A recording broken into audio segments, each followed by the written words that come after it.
Here's what you need to know. From the Goldberg Jones Sports Desk, your 620 Rip City Radio headlines. Goldberg Jones. Call 1-800-DIVORCE. It is 6 a.m. on a Friday morning. Justin Myers with you. The Baltimore Ravens take down the Cincinnati Bengals 30-24 on Thursday Night Football. Pair of significant injuries as Joe Burrow leaves with a wrist injury, did not return. Meanwhile, the Ravens tight end Mark Andrews suffered a season-ending lower extremity injury, went down, non-contact, did not look good. Jim Harbaugh has accepted his 3-game suspension as the Big Ten agrees to stop investigating, while Harbaugh and Michigan won't fight it in court. How convenient.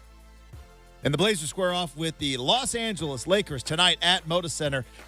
Pre-game coverage begins at 4:30 right here on your home of the Blazers, 620 Rip City Radio. The man who will be on the pregame show will be on the big show. That's right, hour number 3, friend of the program, host of Rip City Drive, Chad Dewing, joins the big show. But it is Football Friday. It is a feel-good Friday. It is a casual Friday, and it's a Fancy Coffee Friday. And we start right now at 620 Rip City Radio. The home of the OSAA is 620 Rip City Radio. It's time for Justin Myers to wake you up here on Rip City Mornings, 620 Rip City Radio.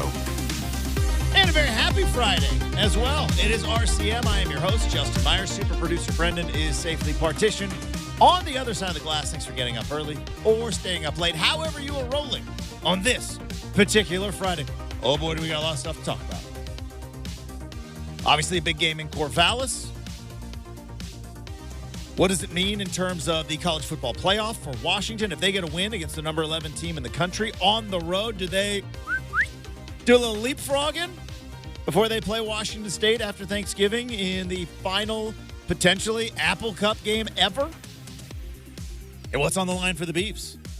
Because you got back-to-back games against the number 5 and number 6 teams in the country. Can Oregon State throw an absolute wrench into the planned party of Oregon and Washington, right? It was about 6 weeks ago. Oregon and Washington, what a classic. Up in Seattle. Game day's there. Sorry, that's a touchy subject. But game day was there. Michael Penix, Bo Nix, both guys. Crazy play. Goal line stands, 4th down plays. And it comes down to a missed field goal. And everybody said back then, we just rematch it in Vegas, baby, right? How hard can that be? Both these teams, clearly the class of the Pac-12. Both these teams might be the class of college football in the country. We'll just rematch it in Vegas as if there wasn't any other games on the schedule left. It's just plan the party, buy the plane tickets. By the way, caution in buying plane tickets, even if it's at halftime, it can burn you. You got to protect those. You got to protect the flights. But can Oregon State in the final year of the Pac-12 as they are headed into a quasi-independent schedule? A lot of people on the internet yesterday, Brendan, very vocal about the Oregon State situation. Some happy, some, I guess, some very upset. Still very, very mad. Could that anger trickle down to the field and essentially wreck the rematch party for Oregon and Washington potentially there in Vegas? Obviously, a ton of stuff to dive into with that game. Oregon, heavy favorite. Heavy favorite on the road in the desert. Bo Nix, heavy favorite to win the Heisman Trophy. Stop me if you've heard this before. Oregon in the national title hunt, heavy favorite on the road in the state of Arizona. Your quarterback is a heavy favorite to win the Heisman Trophy. Oh, boy.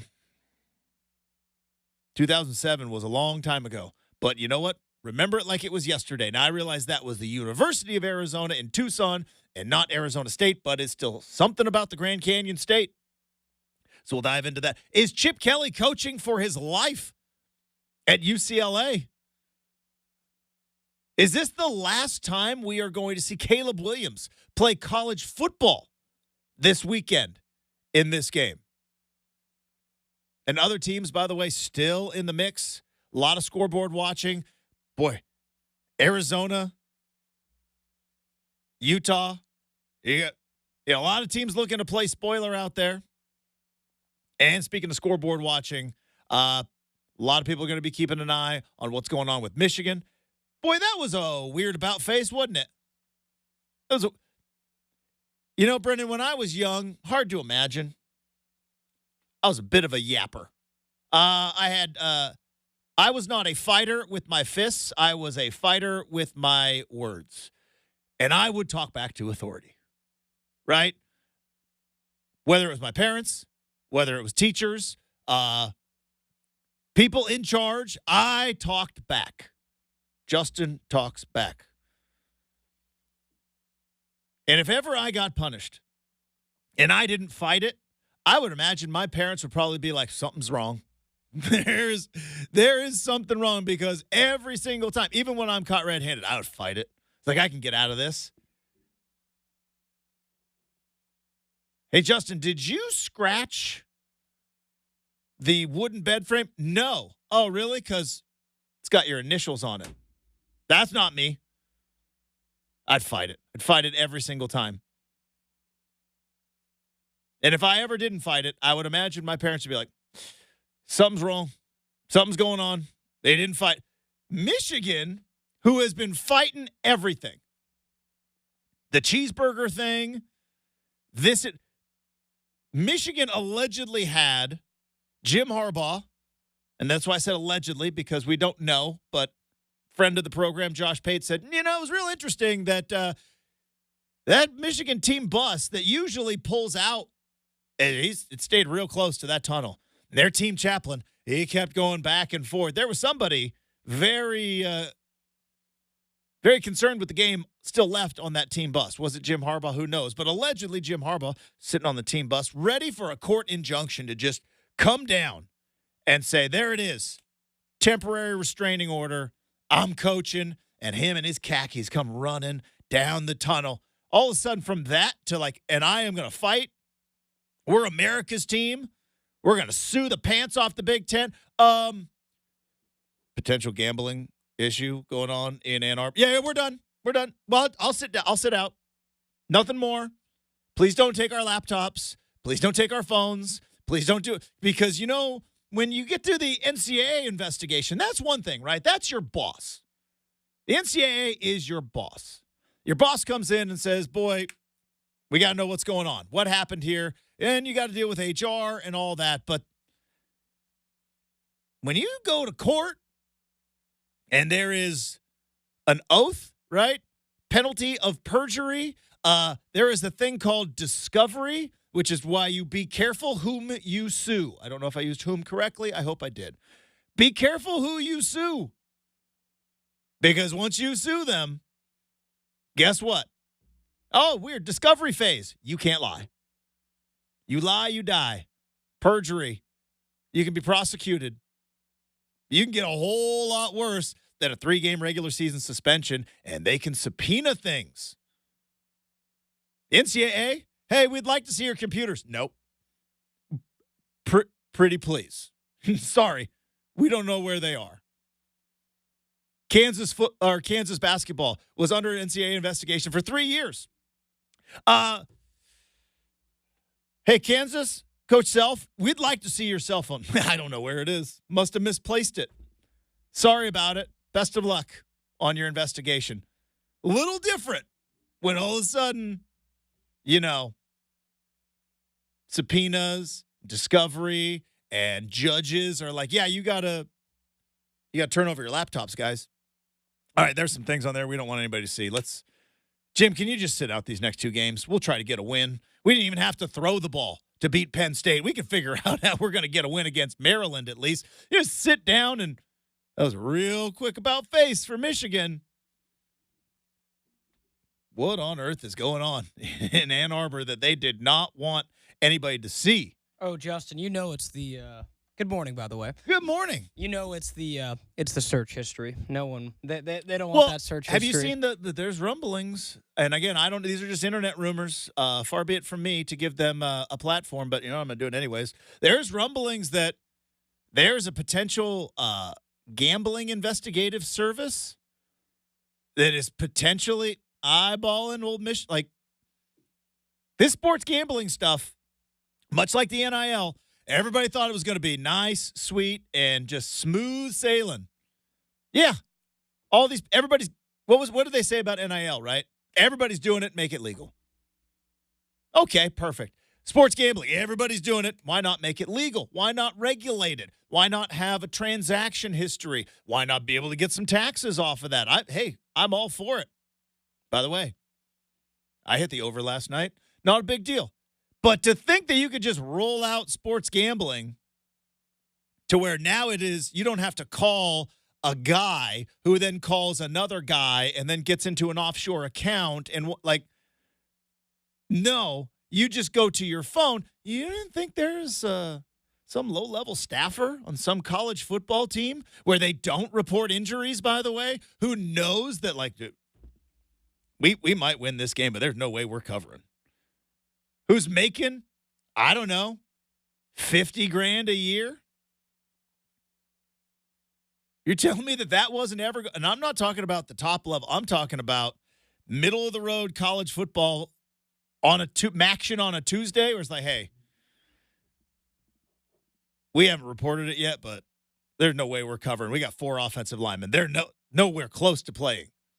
You didn't think that was going to happen when you made sports gambling legal? And again, not saying it should be illegal. That's not for me to decide. I'm just saying, did anybody think? Sounds like Michigan may have some guys that knew some things. When you control the playbook, when you understand the inside dirt on any college football team. So Michigan's getting real interesting as well. And the Blazers play tonight. Speaking of injuries and they're going to be able, I think it's 10.5. Lakers coming in a little bit hobbled as well, but the Blazers and the Lakers are at Moda Center tonight. Chad Doing is going to be joining us in the third hour of the program. But it is tradition on this particular program that when we reach the end of the week, it is a milestone, and we shall celebrate. And we do it in our own unique little way. We upgrade. Each and every day, Brendan and I get in here because it's very early, and we slug down our coffee. But you know what? On a Friday, it's time to treat ourselves a little bit. We got a football weekend ahead to celebrate. We got Thanksgiving next week, my favorite holiday. Times are good, and what better time than to give yourself a nice, delicious, hot or cold, fancy coffee. Here we go.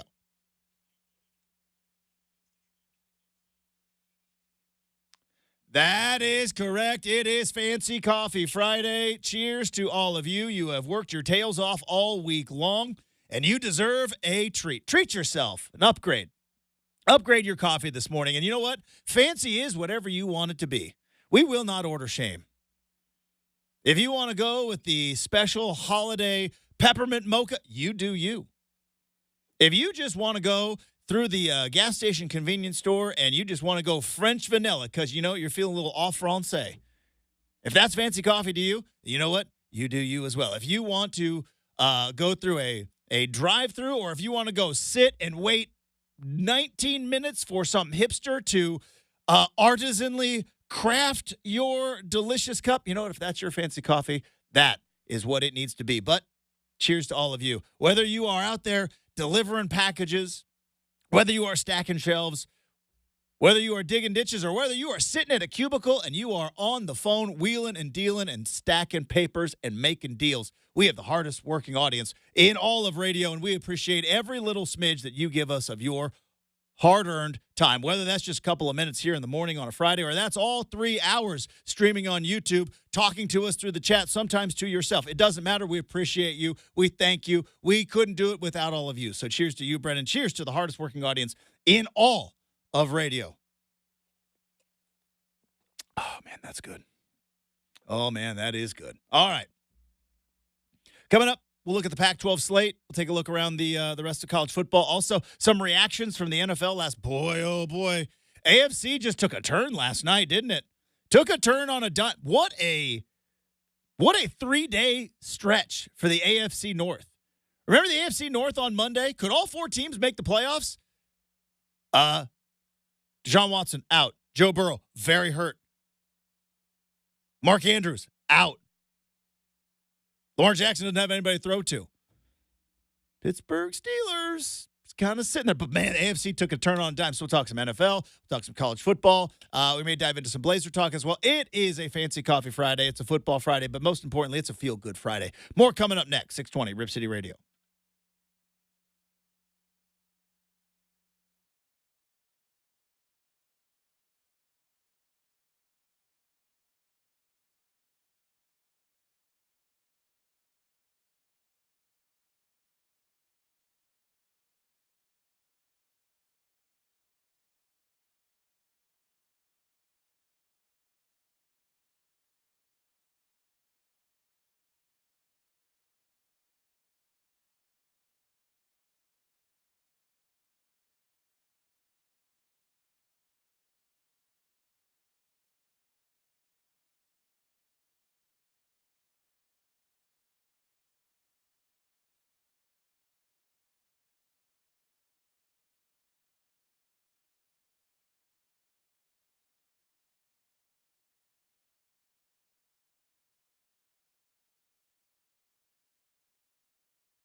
All right, big weekend of football on the way.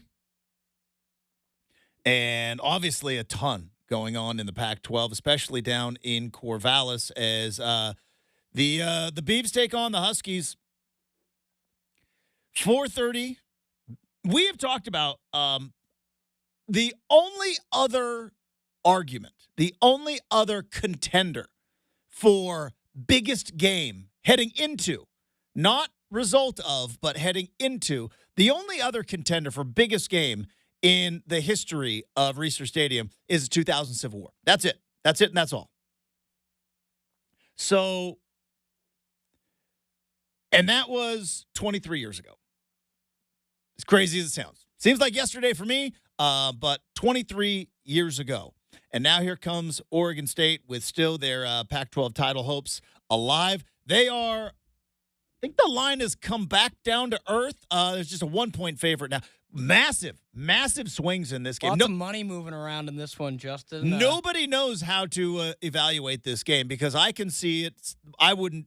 Again, we can't bet on college football. I wouldn't bet this game. I wouldn't touch this game with the 10-foot pole. Nope. Because so I should not stop at Spirit Mountain on my way down. Justin. I mean, you do whatever you need to do, Brendan. Maybe if you feel like you want to put it out into the universe that, you know, if I throw some money down, that's confident in my boys. But I don't know if I would bet this game at all because I was on Rip City Drive yesterday talking with Chad and Dwight, and they're like, oh, what do you think? I was like, I don't know. I'm like, it's a bad answer.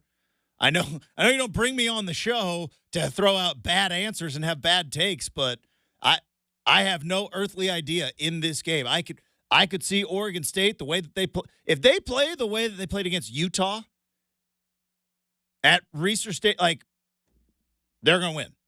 Like if they pressure, put them in a good spot. I'll say that. Pressure the quarterback, control the line of scrimmage, the way that their defense was able to play. If the Beavs play like the way they played against Cal, they're going to get smoked.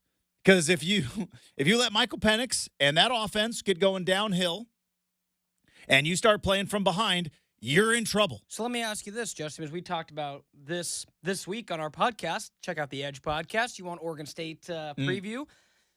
By the way, still not invited on.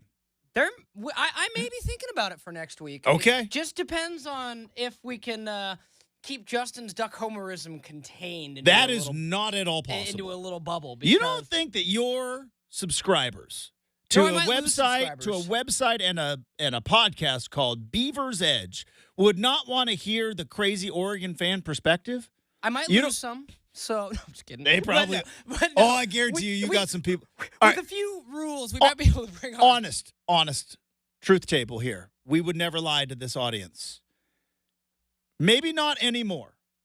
How many times did people in your Oregon State world go like, how do you even stand that guy? How do you even stand that guy? I know it's happened. You're right. It has happened. I want to say it was like extended family members. Really? Who know how much of a Beaver fan I am. The fam is coming after me? Yeah, I don't think I've ever had... The crossover doesn't... Like, nobody on the message boards? Like, hey, Brendan, how on earth do you deal with that for 3 hours? I love my paying subscribers at Beaver's Edge, Justin. They keep me afloat. I am not on the streets, along with this. Two halves of the same hole.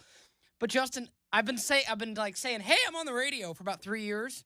I think probably like 10% of them know. All right. So they don't know that in your other times, well, other than monitoring their message board activity, which I bet was hot this week. I bet the message board was hopping. We got $200 million free and clear, right? Let's start spending money. And then the Mountain West thing comes out and all that stuff. I bet it was hopping on the message boards. They don't know that their admin is the guy. He goes and spends 3 hours every day talking to the biggest duck homer in the world. But yeah, no, I would say it's more like when we first started, I'd have like some family members go, "Oh, you guys are truly like the Beaver and Duck show." It's like, yeah, it's true. But no, like all fun though, Justin. We may be able to give you a segment next week. We'll see. We're a day away. How we feeling? I am genuinely curious because, and I don't say this as a backhanded compliment. By the way, thanks to the chat for correcting me. I was like, was it a side? It's like, yeah, that's a backhanded compliment, Justin. Like, got it. Thank you. They were ready on you yesterday. You know what? You want to correct me? I will take it. Thank you so much. Don't want to act like a big dumb doofus every time. But the backhanded compliment, it's going to sound like it, and I don't mean it this way. But Washington, like, they have big games every year, right? Oregon has big games every year. This is new. This is kind of a new thing. And I talked about it with Mike Parker yesterday. Jonathan Smith has been, I think, ideal as a coach this year in one thing, eliminating noise. It's been a noisy season. Where are you going to play next year? I guarantee you, those guys' DMs, Aiden Childs, I don't know what his DMs look like, but I'd be very curious as to how many guys or Damian Martinez or any of those guys going like, hey, next year, what's going on? And Jonathan Smith's got to deal with that. But hey, Justin, does anybody want them? Well, I mean, Childs, yes, but are we sure anybody wants Damian Martinez? They didn't recruit the 3-star the first time around? They want him. Oh, they want him now. Funny how that works. Welcome to college football, by the way. Funny how that works. We talked about Oregon State stars yesterday, so no, Justin, these other teams can't come and get our 2 and 3 stars we've molded into winnable athletes. They're going to try, though. So, but Brendan, they are going to try. I'd say, this is my own, but Justin, I'm very confident going into this matchup, and I think Oregon State fans are pretty confident too. Everything that I've read, talked to guys this week, just everything leading up to this game, there's a big-time level of confidence from Oregon State. And I understand why. I mean, they're playing at home, Justin, and going back to what we mentioned, tell me the last time the Beavers played bad at home. I mean, it was, probably, what, you could 2021? Would you say they played bad in the loss to USC? No, that's why I was saying it was, so it wasn't even last year. It hasn't been any game this year. So they are, Justin. Go back to 2021. Was there... So they're 16-1 at Reser Stadium going back to the 2021 season. Oh, boy. That one loss is to USC. Last year, 17-14. So they can be beaten. Now, I will say, other than that USC game, though, I will say, I don't know if they've played a top 5 team in any of those. Utah was 10, so that's obviously not top 5. That's still very good. Still a very good Utah team. That's true. Less ranked. That was 2 years ago? Or this year they were 10? This year Utah was 10 because they were undefeated, right? When they came into Reser. So I think Oregon State can be beat, Justin, but it's the fact that they have such a significant advantage, and we talked about it this week. There's almost no chance of Oregon State getting, down early, like Washington goes bang, bang, bang, and scores 21 points and blows them out, because that hasn't happened. This is going to be a close game. It may come down to who makes a stop, who turns the ball over less, and maybe even who gets the ball last, because Washington plays close games, Justin. Oregon State plays well at home. So it seems like we're setting up for a perfect storm of sorts. So here's the thing, I think, with Washington, that I think where maybe some of that confidence that you and your Beaver believers have, last time you can honestly say Washington had a comfortable win. Right? They're undefeated. We all know that. They're the number 5 team in the country. The last time you can say Washington had a comfortable win, like Oregon State last week, comfortable win. Very. Fourth quarter, people were. They do like a thing like Oregon, right? It's if Oregon's blowing a team out, it's like, hey, they do shout. End of the third quarter, boom. Mass exodus, so right? It's just and in a blowout game, it's like everybody sticks around till shout, then everybody does shout, and then it's like then they leave and go to the parking lot and they enjoy their Saturday afternoon or evening and go, and the party is on in a comfortable win. Like last week, I would imagine third quarter ends. Maybe, hey, let's see Aiden Childs play a couple of times. Oh, he was already in by then, Justin. And then end of third quarter. Let's get out. Let's enjoy our Saturday night, or let's try to beat some traffic. You know what I mean? That was a comfortable win. The last time you can honestly say the Washington Huskies had a comfortable win, September 23rd. September 23rd.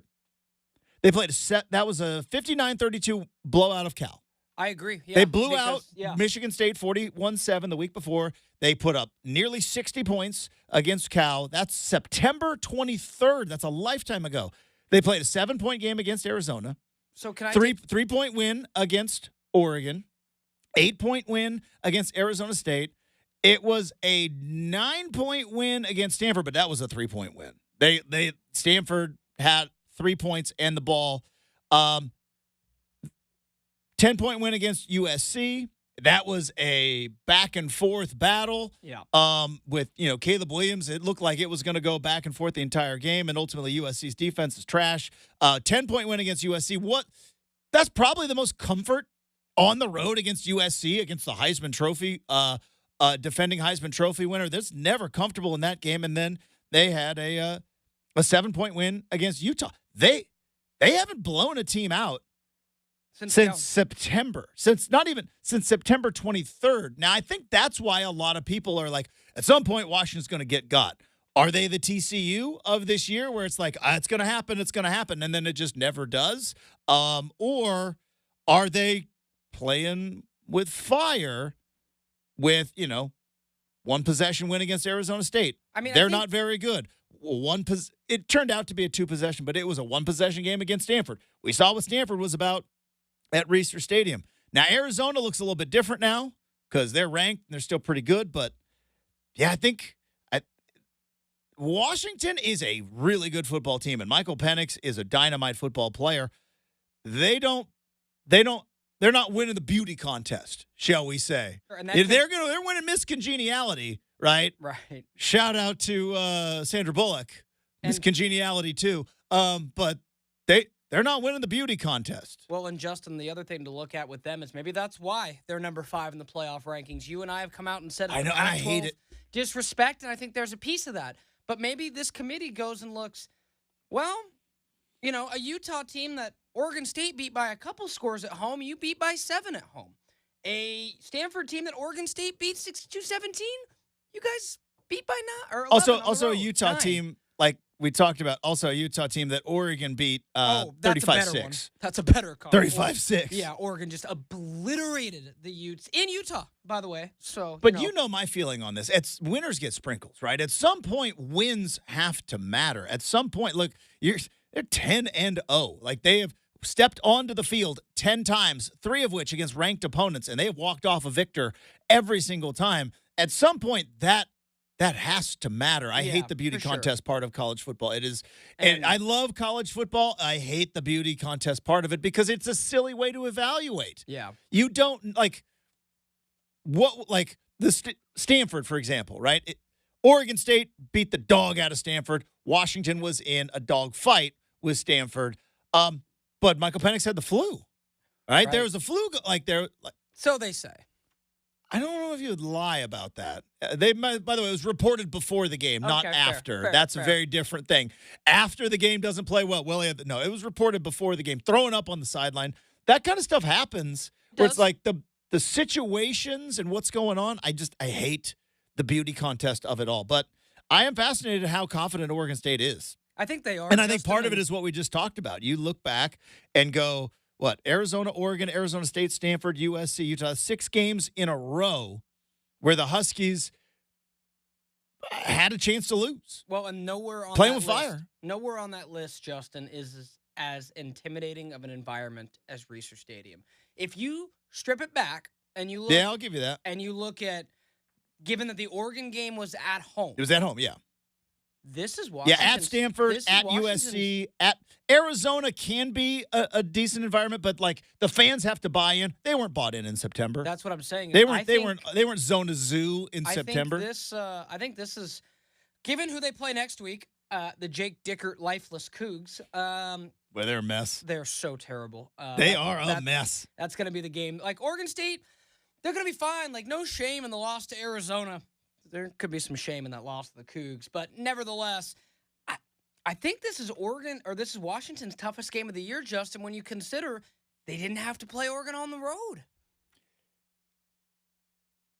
We'll find out.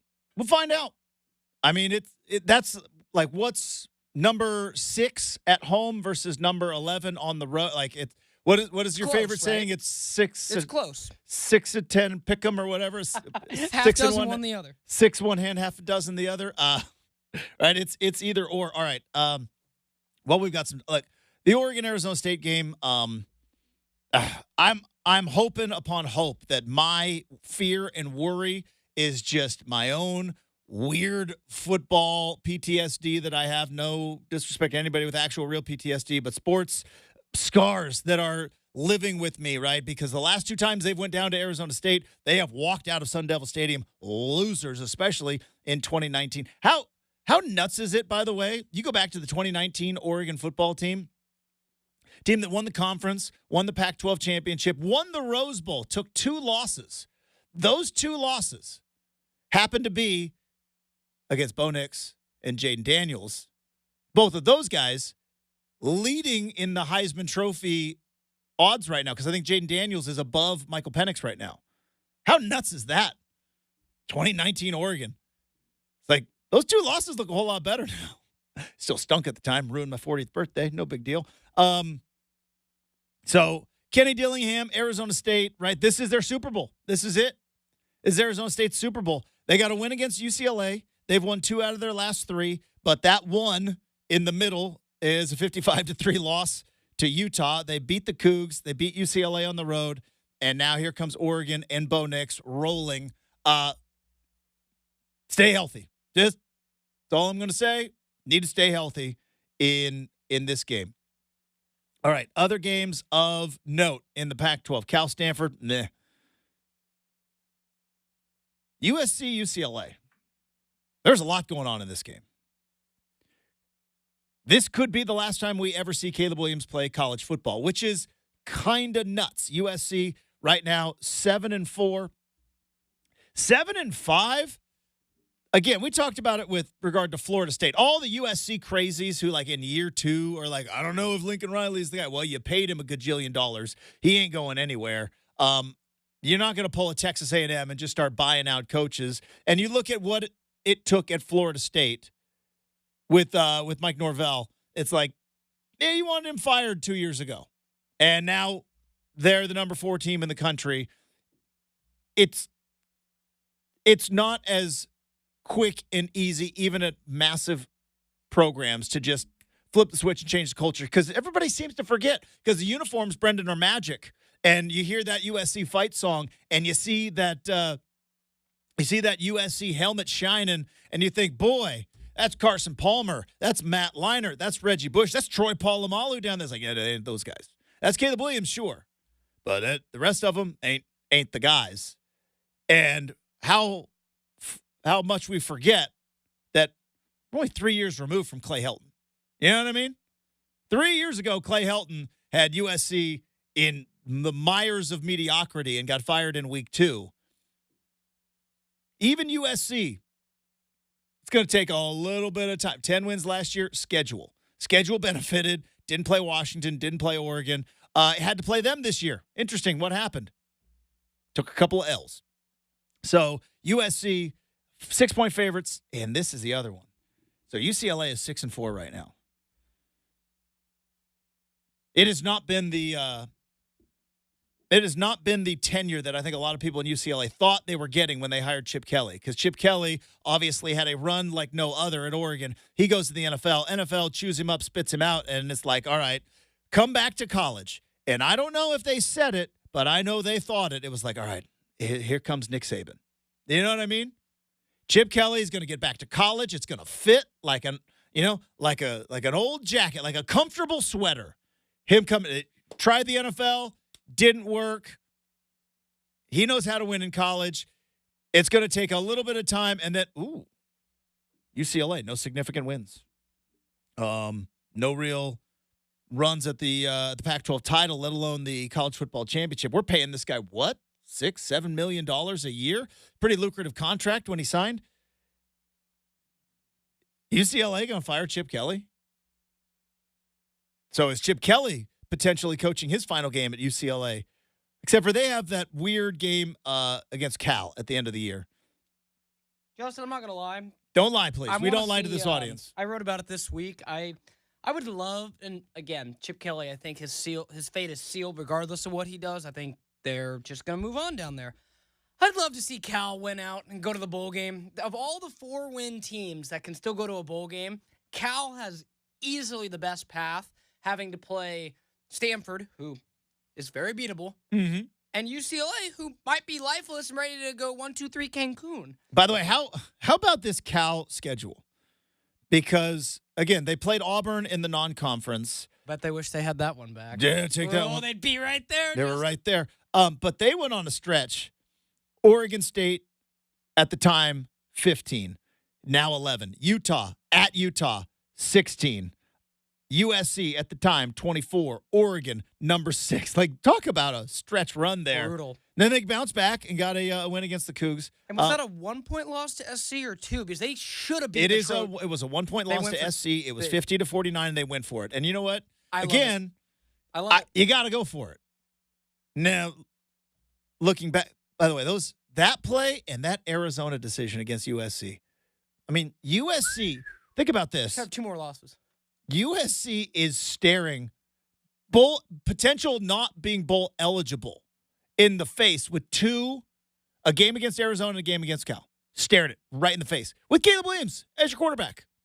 And that's why Alex Grinch is in the unemployment line, Justin. Convenient scapegoat.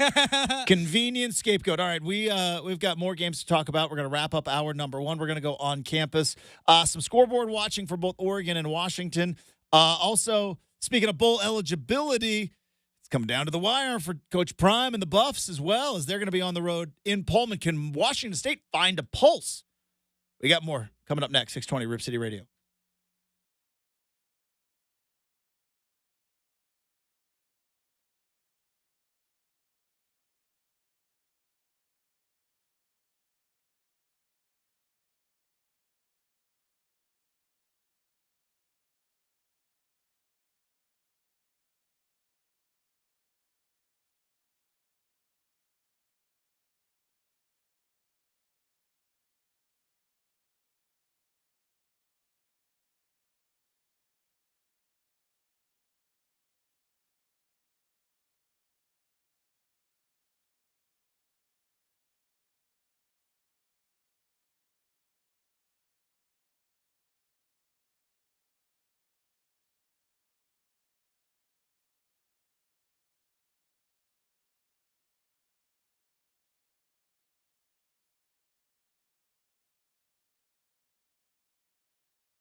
It was interesting yesterday with the news of the Pac-12 now is going to be a thing. Washington State and Oregon State are going to be a 2-team conference for the 2-year grace period, but with an alliance, a handshake deal. Hopefully get something on paper this time with the Mountain West to come up with a schedule. I saw a model, Brendan, where Washington State and Oregon State, and again, because there are no rules in college football anymore, where they might play each other twice. Did you see that that model out there? That because we like did the math, and it's like, all right, that's 11 games. You need 12. And I saw somebody throughout it. It might even been Ross Dellinger who throughout the report on Yahoo that there might be a home and home, which would be kind of nuts. But it'd be fun to play them twice in a But year. again, Oregon and Washington might play each other twice. Oklahoma and Texas might play each other twice. When the conferences expand and you start seeing them, getting, some teams went away from the divisions, obviously the ACC. And also, by the way, see the Big 12 are just like, yeah. Well, I know we have a tiebreaker thing written down that we're going to go ahead and change that because it might get a little bit weird. And the Big 10 or the Big 12 just kind of changed their tiebreaker. But I saw that Oregon State and Washington State might ultimately play each other twice because we kind of joked, like, hey, if they're the Pac-2, 4 in Pullman, 4 in Corvallis, let's declare champion, like a best of 7 in the NBA. But Washington State, they've been brutal. They've been brutal this entire stretch. Their last win was against the Beavs in that Pac-2 championship game, and then Jake Dickert came out and was like, take that, ESPN, and take that, everybody else. We deserve to be in the Power 5. Oh, boy, since then you haven't won a game. Haven't won a game. Can we come up with a different word, Justin, than brutal? I mean, I want to say just flat out terrible. I mean, you talk about them losing to Stanford and Pullman. Was that last 2 weeks ago? And then they showed a little more effort against Cal this last week. But, Justin, 10-7 versus that Stanford team we just saw at Research. I mean, Stanford team on the road. How? Well, I know that I'm going to sound like I'm on a soapbox, but I have said it all season long. The way that the coaches are handling this conference expansion thing are very differently, and I think Jonathan Smith handled it the best, which is we're not going to talk about it. That's not my decision. I can't do anything about it, and I know it is a cliche. Eliminate the noise. Eliminate the noise. There's a reason why all the great coaches do it, though, because it works. It might be cliche, but it works. McDonald's has great French fries. They're the best. Let's not overthink it. And Washington State came out after that win against Oregon State, and it was like, yep, we deserve to be in a Power 5. Cam Ward's a Heisman Trophy candidate. Everybody's out to get. And it's like, well, you haven't won a game since. Now they play tonight against Colorado. Another late kick. Deion's not going to like that. Deion's not going to like a late kick. Deion's not going to like a Friday game. 7:30 kickoff in Pullman. Let's get weather forecast because it's November. It's Pullman. 39 degrees. Crispy. Clear, though. Clear. Not snowfall and no precipitation. 39 degrees. That's at kickoff, though. Kickoff is at 7:30. That's gonna be cold. Now it's Colorado, but I don't know if a lot of these transfers are yet hardened to the harsh Rocky Mountain winters that you normally get in Colorado. I think there's a lot of these kids from Texas and from Florida who might be a little bit cold. This one's going to be fascinating. Real quick, we got about 90 seconds. This is for Colorado's bowl life. Now they got to play Utah, obviously, next week. And they started off the season. They were the story of college football. They have fallen off. I predicted it. Didn't think they would win their first 3 games, but regardless, it has been a whirlwind. All of the players that are playing for Colorado were brought in by Deion Sanders and his coaching staff. Every single one of them who's playing I think there's like 4 guys from the 1-11 team. So I know all these people like, oh, Deion's won 4 games. They won 1 game last year. It's like, yeah, none of those guys are there. They brought in all new guys. So all the new guys that they brought in, all the transfer portal guys that they brought in,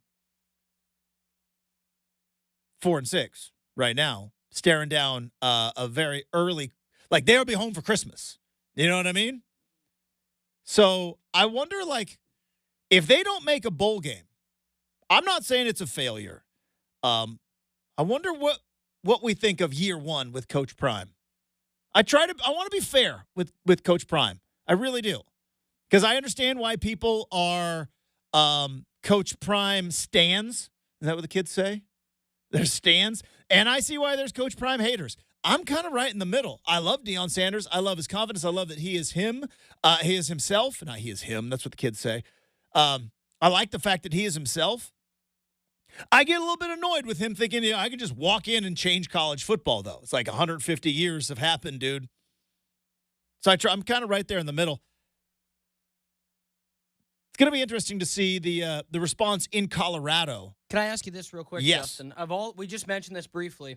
Do you see a 5-7 Pac-12 team getting a bowl invite this year? If there was ever one, it'd be Colorado. The eyeballs. Look, all right, I got 30 seconds to make this point, and then we're going to get to the big three. Playoffs going to expand next year.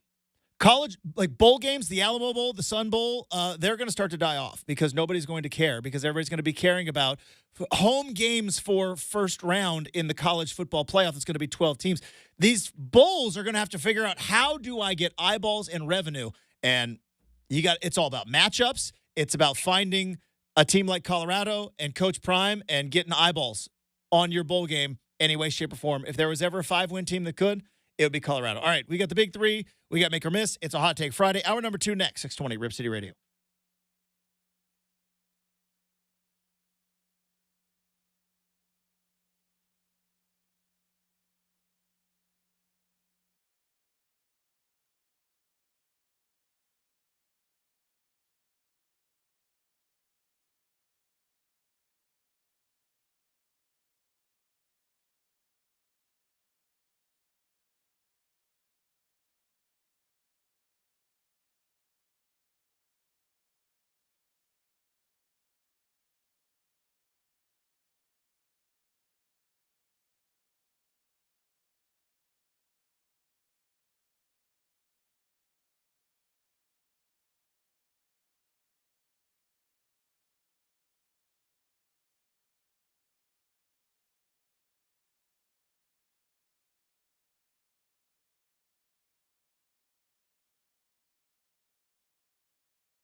And here's what you need to know. From the Goldberg Jones Sports Desk, your 620 Rip City Radio headlines. Goldberg Jones. Call 1-800-DIVORCE. It is 7 a.m. on a Friday morning. Justin Myers with you as Thursday Night Football wrapped up last night. Ravens take down the Cincinnati Bengals, but that was not the story. The story was the injury report as a pair of significant injuries. One, Joe Burrow leaves with what appeared to be a lingering wrist injury that was not on the injury report. NFL is investigating, but he did not return. Washington quarterback Jake Browning showed up.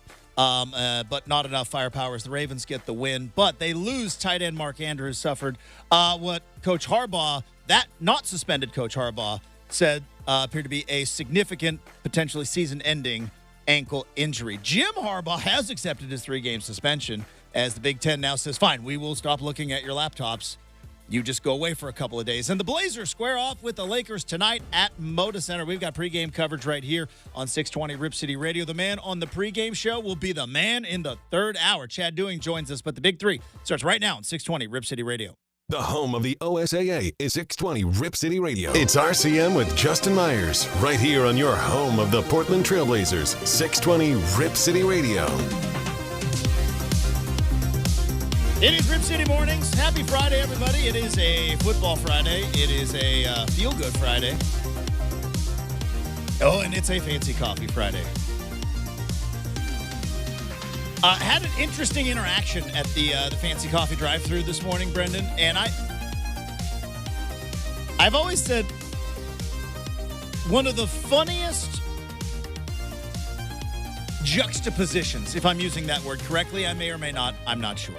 One of the funniest juxtapositions in the world that I live in the radio world, it's a world I have been in for nearly 20 years, is how people in a studio, in a booth with a microphone are so comfortable spilling their guts. I talk about my life, I talk about my wife, I talk about the interactions, and then you get those people, most of them, outside of this room and away from this microphone and radio. We're a bunch of weirdos. It is some awkward doofuses out there in the real world. Now, I don't think I am as awkward as most. I've worked with people, nobody in this building and nobody in this market, but I have worked with people that you put them on the air and it is like, man, that guy is a wordsmith. And then off the air, it's like, they won't even talk. Just shy, introvert, can't barely even carry on a conversation. It's fascinating to me.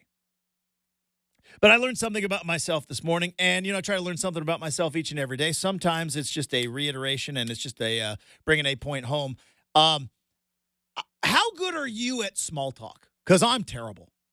I am terrible at small talk, and it was put on display very early this morning as I was driving through to get the fancy coffee. Shout out 36th and Powell. They are the best. I love them. They know who I am. They say hi to me each and every morning. And most of the times they've got, because I order ahead, they got the fancy coffee ready. It is a simple, hey, Justin, how you doing? Doing great, Danny. How are you? Thanks for the coffee. Have a great day. Thank you so much. Moving on, moving forward. Well, I think they might have been dealing with some newbies today because the fancy coffee wasn't exactly ready, which is fine. They're working hard.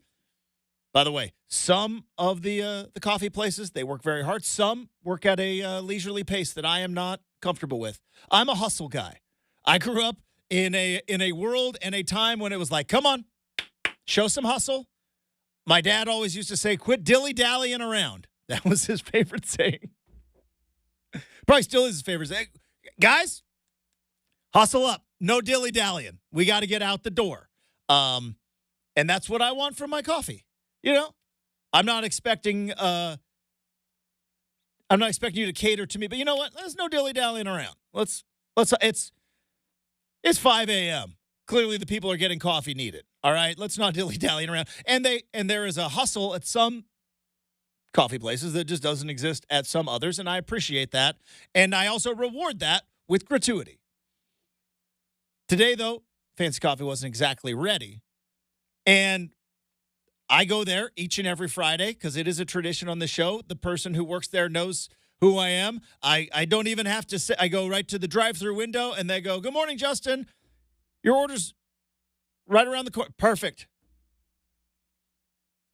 Well, it wasn't quite exactly ready. And so now we got to do some chit-chat and got to make some small talk. And Brendan, I don't know about you. Boy, I am terrible at the small talk. I don't know why. I don't know. I am a social butterfly. I am not an introvert. I am an extrovert. I enjoy being out amongst the people in public. But for whatever reason, sitting there waiting for a coffee. "Hey, how you doing? How has your week been?" A perfectly normal question to ask. And I'm just, good, I guess. And I'm just like, and then in my own head, I'm like, "You bumbling idiot. You sound like a big dumb doofus right now. Can this oh, man. I don't know how I got so terrible at small talk. I pride myself on that very thing, Justin. Are you good at small talk? Oh, absolutely. Like, you could go, like, sitting there, like, in a potentially awkward situation and just, so what do you do? Do you ask them questions? That's something I realize I am incredibly selfish. I fill out the vibe, but then I always... Gotta feel the vibe. That's true. Justin knows this.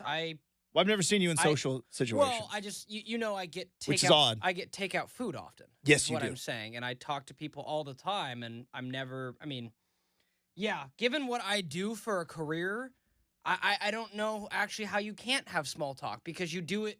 That's what I'm saying. I do this every day. That is pretty foreign to me. I think also I'm a little bit self-conscious. I have a little bit of an insecurity of I have been told multiple times that in real life, Justin, this is not your show.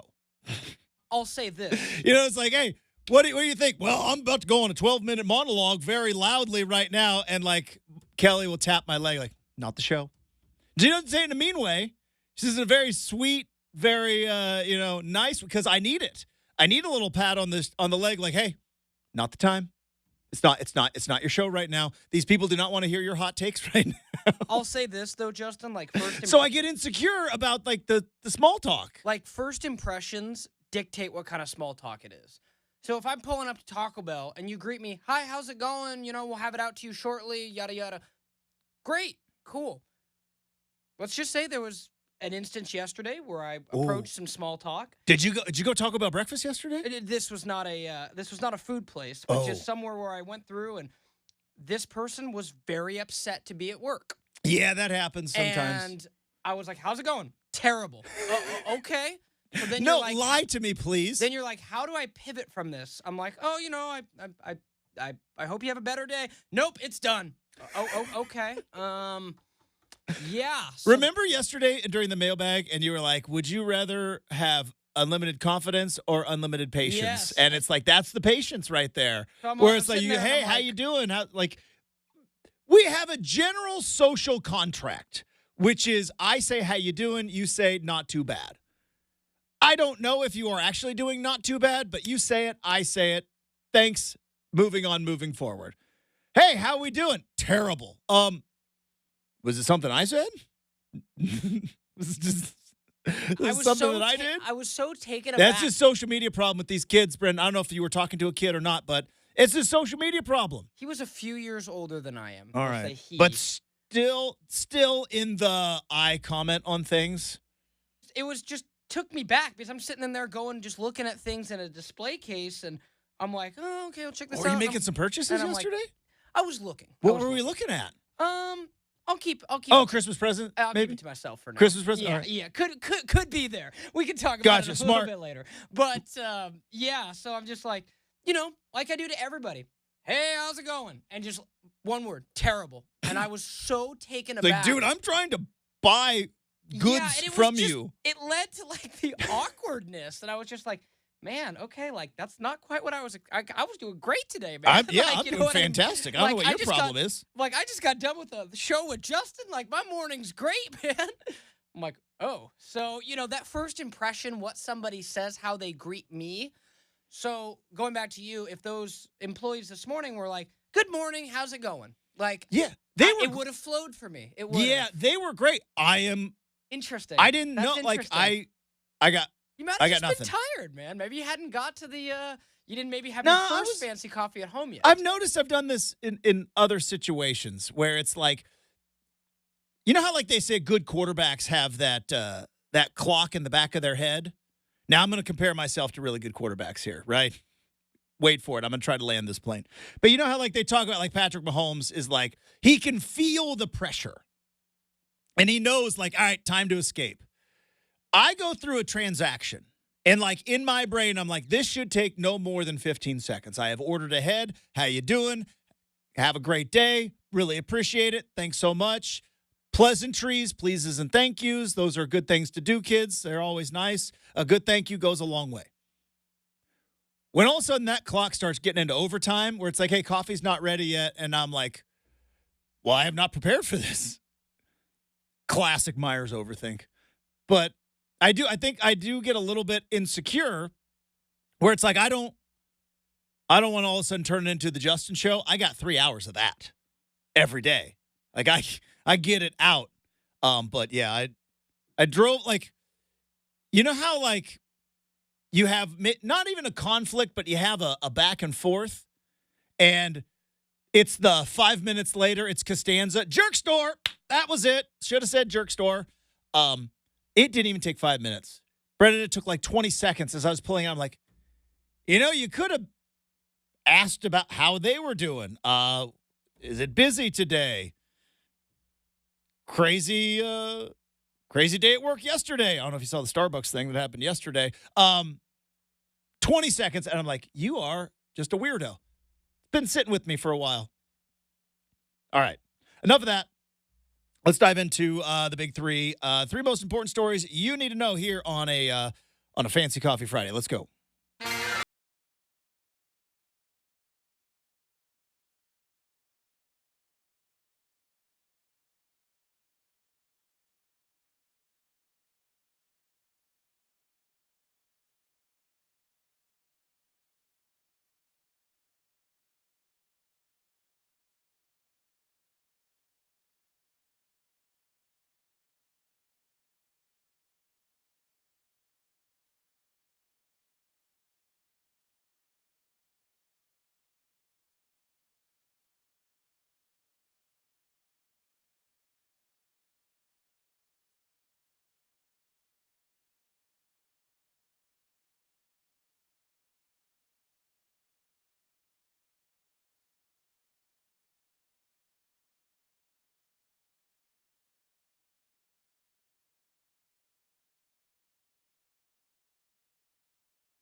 Chad on the show. Get his thoughts on Oregon, Arizona State. Get his thoughts on the Beavs and the Huskies. The early season struggles due to injuries and youth and a lot of other things with regard to the Portland Trail Blazers. And Brendan, we're 6 days away.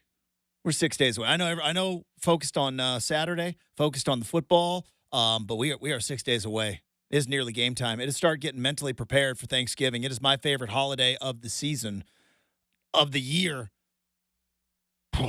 And I know you're a Cornish game hen guy, and that's fine. You do you. You're not asking me to come to your house and enjoy it, but I'm very pumped. So we get Chad's thoughts on his maybe get his Thanksgiving do's, because you better get to the store this weekend. If you're going to the store on Tuesday or Wednesday, you are in trouble. You're in trouble. You better get to the store this weekend. See, it's only going to be a 2-person Thanksgiving, maybe 3-person Thanksgiving in our house. So it's gonna be very low key. There you go. That's good. My most low key Thanksgiving I've ever had, and honestly, we got a big Thanksgiving, and your boy, I'm in charge of the bird. I'm in charge of the turkey. I'm already I've watched some YouTubes. I had a thought of maybe I'll try this, and wife came to me and I gave her. I said, "What do you think about this?" She said, "It's not the time to experiment, Justin. It's not. Let's. You know what they say? Like the Beavs this way.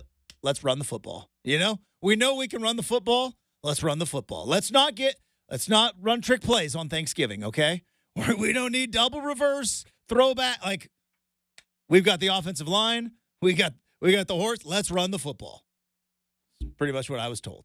But Chad Dewey's joining the show in an hour from now. But not an hour from now, but actually right now at this exact moment, it is time for Make or Miss. Here we go.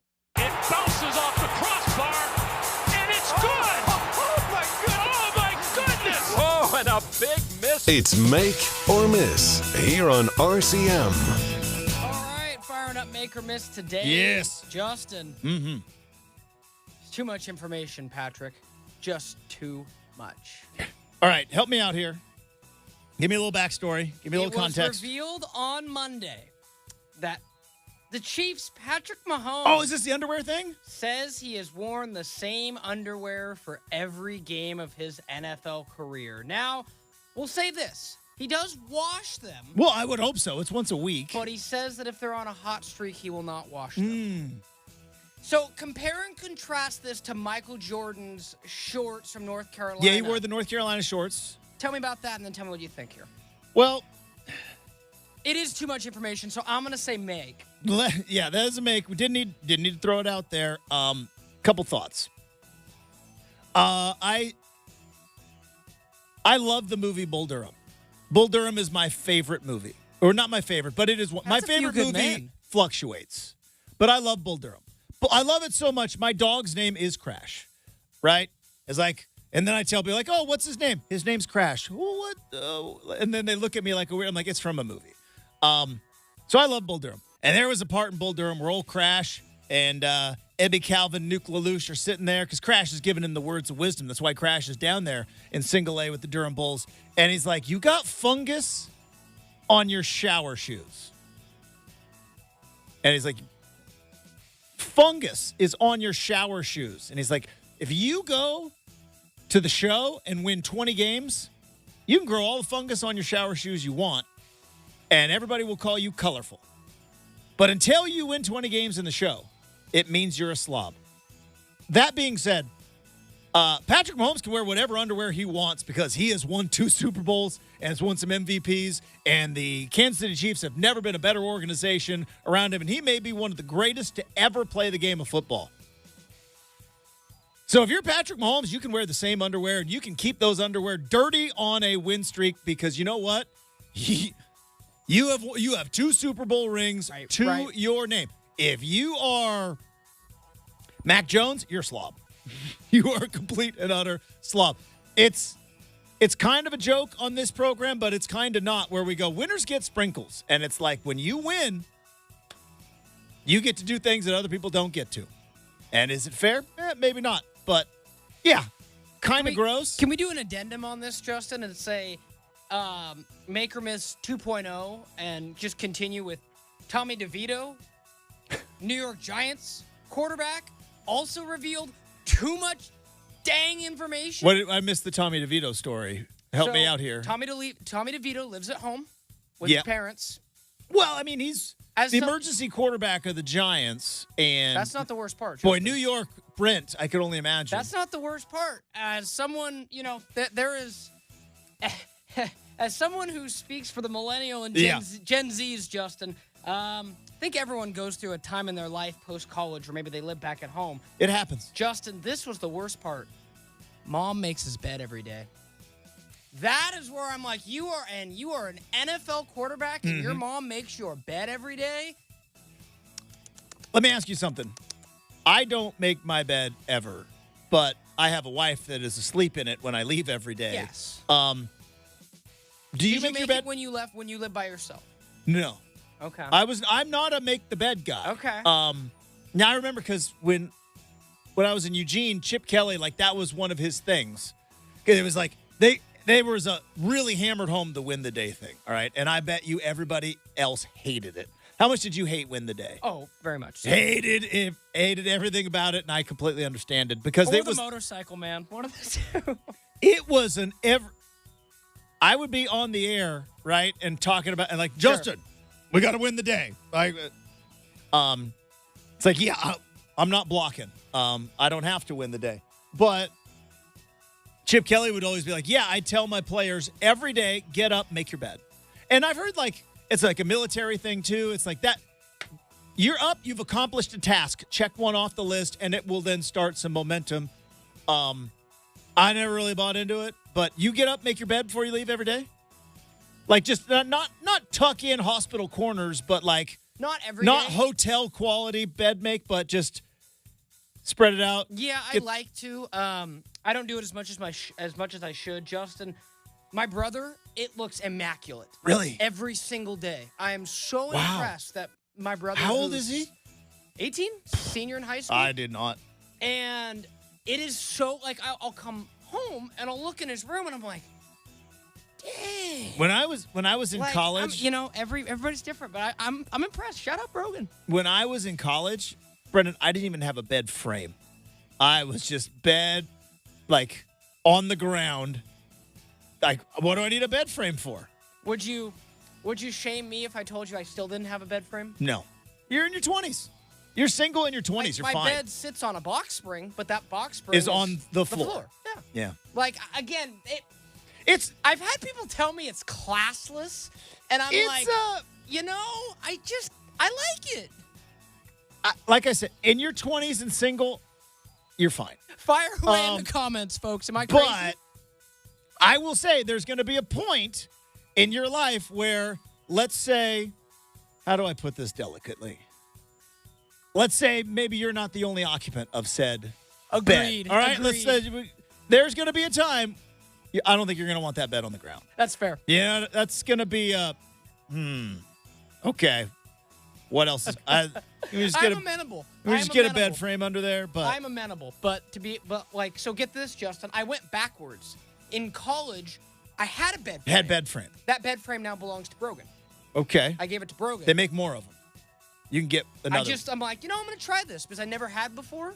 And I hear you. I kind of like it. It's kind of crazy. I know, right? All right, let's go ahead and get to another. But who am I? Like, I was the worst. I was the worst as a young single guy. I look back and it's just like how much of a lazy slob I was. It's like it almost turns my stomach. It turns Justin's stomach. It's so bad. All right, let's go to this one. Jim Harbaugh's lawyer said, it's not worth it, Jim. Yeah. Walk away. That is a 100% make. This is just too convenient. Now, maybe, let's try to be positive here. Maybe best case scenario, Michigan and Jim Harbaugh and all, they're like, listen, this is going to get drawn out. This is going to cost us a lot of money in legal fees, which is fine if we want to do this. And ultimately, we might not have a case here because it's the Big Ten is in charge and the Big Ten gets, like, there's no legal precedent here. you're kind of, like Morgan Wallen said, you're F1 50-50, all right? Like that, like we don't know. You might win and be able to coach Ohio State. You might not. And I go back to what I've been talking about with Oregon State. I firmly believe that if Jonathan Smith had been obsessed with and hampering on the Pac-12 realignment stuff, that it would ultimately affect his team. And I would bet you that Jim Harbaugh maybe saw the light and it was like, we are focusing too much on this and not enough on football. You need 100% focus if you're going to beat Ohio State. Let's just end this. Also, I don't think they wanted their computers subpoenaed. Do you know what I mean?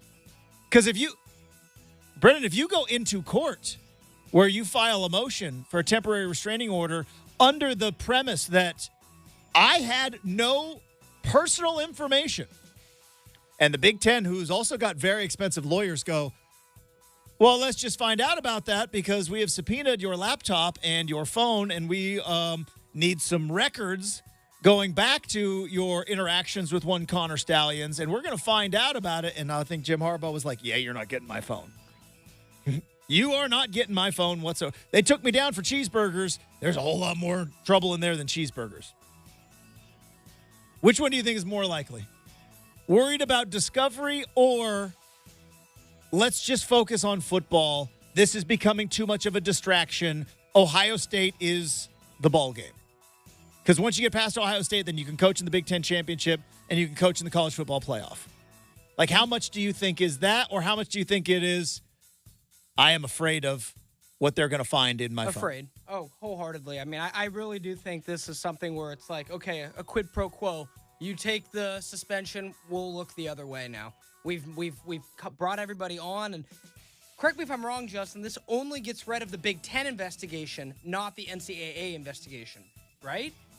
Yeah, but we know, like, the NCAA investigation's not going to, like, that's 3 years down the road. Right. And again, I keep saying this. What's the NCAA going to be in 3 years? Like, what are they going to be? Are they even going to be in charge of football?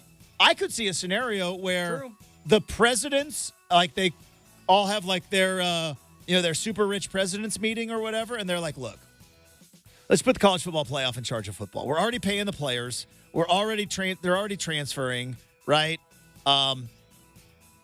Let's just put the college football playoff in charge of division FBS college football.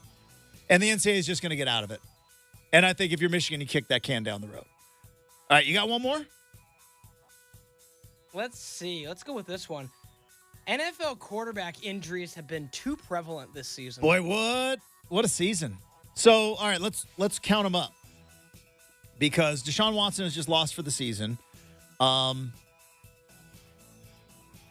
Burrow had the calf injury at the beginning of the year, which it was clearly bugging him. And then you had this wrist injury. Aaron Rodgers goes out on play 4 on the season. Kirk Cousins goes out last week. Am I missing anybody? Those are all 4 pretty good quarterbacks all dealing with injury. Am I missing anybody? Say it again. Sorry. So I had Aaron Rodgers, obviously 4 plays in. Kirk Cousins, now Burrow. Who else is in that mix? Burrow had 2 injuries, really. Daniel Jones. Obviously, we just talked Daniel about Jones Tommy lost for DeVito. Daniel Jones, he's gone for the season, right? ACL cooked. Yeah, that's a lot of starting quarterbacks that have gone down. Maybe it's not any more than normal, Justin. It just seems to me like this year we've seen. Oh, I'll throw in Matthew Stafford, who missed a big part of the season. He's back now, but just in general, just guys getting dinged up that, trying to think. To see 2 Achilles tears, though, is just to see one is pretty, and to see 2. Yeah, it's pretty rough. And then now, and then the whole Deshaun Watson. Boy, that's weird. Deshaun Watson's always going to have people looking at it going like, what's going on over there? Did he play a half of football with a broken shoulder? Well, he basically said he did. Yeah. So I don't. And I was talking about this with somebody at the gym. I work out, no big deal. Do you think, because remember earlier in the year when Cleveland, I don't know if they came out, but it was reported that Cleveland said he was medically cleared to play. And Deshaun Watson was like, it just doesn't feel right.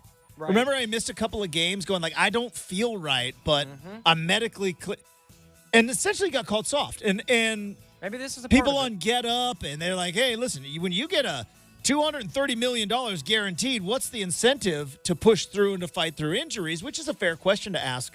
And I wonder if that got into his head, and he was like, I cannot come out of this game.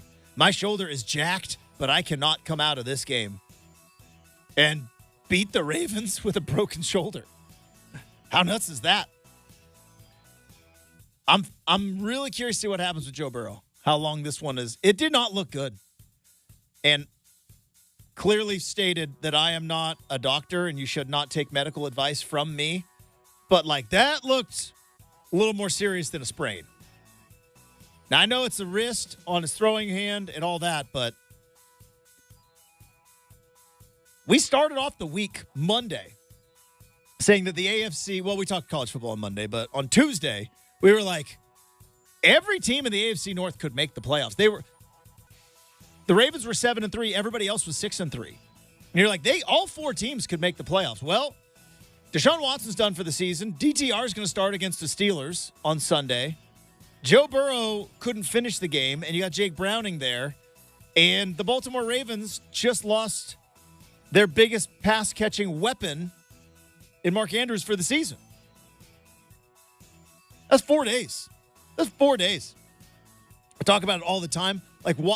Why do these coaches, why are they nuts? Why are they crazy? Why do they try to find any advantage whatsoever? Because just like that, season on a dime. Well, everything changes now. Think about the Browns. And again, I'm not a big fan of the Browns. Start the season off. Guys, we might win. We got a Super Bowl team. Nick Chubb, out. What was it like? Week 3? Week 3 against the Steelers? Something like that. Yeah. It was early. Chubb, out. It's like, all right. We can get through this. We'll go sign Kareem Hunt off his couch. Get Kareem Hunt off the couch. We'll fix this. We got it. Deshaun Watson done for the year. It's like, all right. Start looking at draft picks. Start sending more scouts out. I mean, but their defense is good enough to make the playoffs. Oh, it is, for sure. Especially playing the AFC North. Again, I joke about it, but the Steelers can't score. Like, they can't score. And if all of a sudden now the Bengals are going to be without Burrow for a long time, and the Ravens, like, their offense looked really good, but now their best receiver is Odell Beckham Jr.? Zay Flowers, maybe? Zay Flowers? I mean, Rashad Bateman. I mean, what did you say? Like the gap was from Mark Andrews to so it's almost since 2018 or whenever Lamar became starting quarterback, Mark Andrews had almost 200 more catches than the next closest receiver. Very much I know he doesn't. It's a security blanket. Every good quarterback's got one, right? It's Travis Kelce. It's George Kittle. Yeah. It's DK up in Seattle, right? Geno gets in trouble, find DK, throw the ball in his area. It's Jamar Chase. It's Tyreek Hill. It's all those guys, right? Yeah, Kelce gets all the... it was Justin Jefferson before he got hurt. True. Kelce gets all the notoriety, and rightfully so. Heard he had a great weekend in Argentina. Just from what I was Those kids are so much in love. I am so happy for great? them. She changed the word to karma. Isn't it great? It is great. I'm happy for him. Yeah, me too, man. But no, Mark Andrews. I know that we'd make jokes and we'd goof around on this. I love Taylor Swift. I am a big fan. I am a Swiftie. I love it. Quite go that far, but I have no. I'm indifferent. Some solid, good music. I'm not a hater by any means. So. I could put on a Taylor playlist for hours and just sit there and enjoy my day. Might do that later tonight. Yeah, there you go. Taylor might be on the playlist for Rose Friday. How many bottles you got available in the Myers household? Endless. Justin? Yeah, endless. I know where they sell them. I just have to see one of these days when Justin goes to Costco and checks out with 15 bottles of wine. I did that last week. I need to see this with my own eyes. I did it last week. That's an entertaining sight. It was 16. It was 16. Even more. Yeah. 16 bottles. Way to take advantage of a good deal, Justin. Darn right. All right. That's going to do it for Make or Miss. It is Hot Take Friday to wrap up hour number 2. Next, 620 Rip City Radio.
All right, time to wrap up hour number 2 here on the Big Show.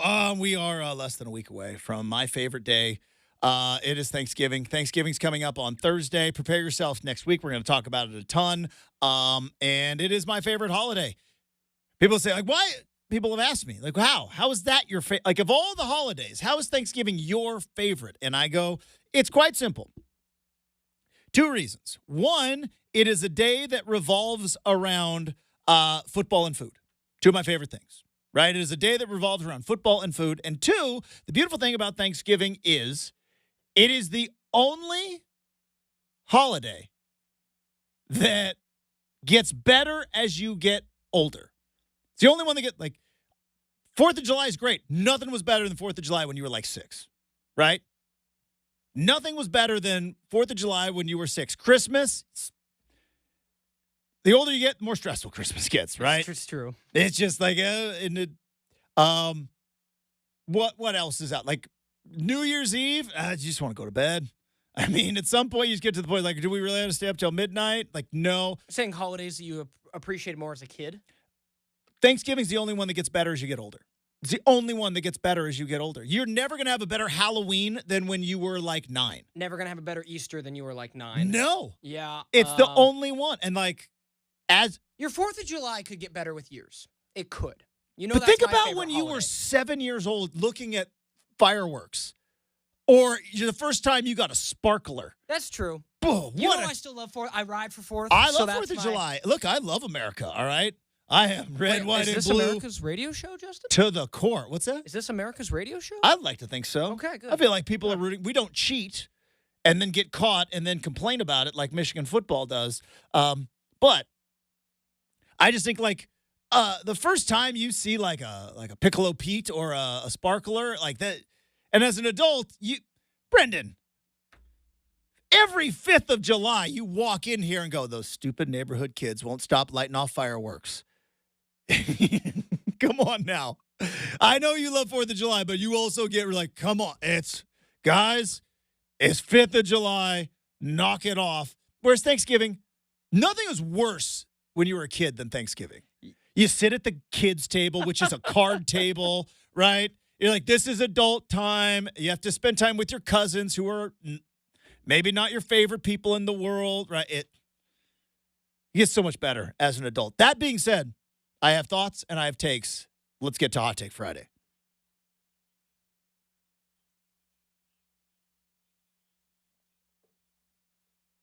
All right, I do not want to besmirch anybody's Thanksgiving traditions. I do not want to get up on my high horse and believe that I am better than anybody else. How your family does Thanksgiving is the way that they do it. But I have some thoughts. First hot take, and I don't know how big cranberry got into the whole Thanksgiving thing anyways. Cranberry sauce, not good. I know. Justin, you haven't tried mine. Don't need to. Cranberry sauce is trash. It's not good. It doesn't make the turkey better. Oh, but it's on the sandwich the next day. Nope. How do you ruin a turkey sandwich? Put cranberry sauce on it. I don't understand why it's part of this. Everything is glorious about Thanksgiving. It is turkey. It is mashed potatoes. It is stuffing. It is gravy. And I know that some people like to do stuffing or dressing, whichever way you want to call it. Some people like to do it with cornbread. Some people like to throw in some sausage. Some people like to get weird and put fruit in there. Ugh. But the basics are still there. This cranberry sauce it adds a pop of color. It's like, I don't need a pop of color. You know what I need? Delicious golden brown food. Stuffing, mashed potatoes, turkey, all covered with gravy. If I want to pop a color, guess what? I'm going to go green bean casserole. Green bean casserole. So, maybe a little mac and cheese. Do you want a little pop of... Get that cranberry sauce off the table. Just get it off the table. Brendan, do you have a hot take? Other than your hot take, the Beavs are going to win by, like, what, 14 tomorrow? No. Hot take for that. I mean, I don't know if there is a hot take because I think it's going to go exactly according to plan, Justin. I think it's going to be, I guess you can win by 1 point. Yeah. It's pretty rare. Not going to lie. How's special teams looking for the Beavs? This is a special teams game. It does. You got rain and potential some wind. Concern with punting. Less concern field with position. Kicking. like I said, this is a great game. But no, hot take. Thanksgiving's not the best holiday, Justin. I know we're not going to have hot takes next week with us being off on Friday. I know. That's why we're bringing it up. For me, hot take comes in at number 2. I know for you that's a hot take, Justin, but for me, I love it. Thanksgiving's great. I totally agree with you. It gets better as you get older. Yeah. But, as you know, all my decisions in life revolve around the weather that's going on outside. Is 4th of July ever 40 degrees and raining? I'll leave it at that. It is not. 4th of July is when they turn the water off here in the great state of Oregon, right? You want to plan a thing for outside, you're not safe before the 4th of July. You're not wrong. You might be. Like, you could be. We've had glorious June days. But I wouldn't trust it. After the 4th of July, though, free and clear. Usually until Labor Day. But I'm so pumped for next week. I am so excited. My prep starts on Sunday. Starting the prep on Sunday. Going to get the last year, rookie mistake, didn't defrost the turkey early enough. The question is, are you heading down to Eugene Thanksgiving night? No. Or Friday morning? Friday morning. Okay. Friday afternoon. Game's at 5:30. Hey, game's at 5:30. Justin, like you tell me. Maybe a little bit earlier. A lot of people coming down the freeway that day. Also, I got to get.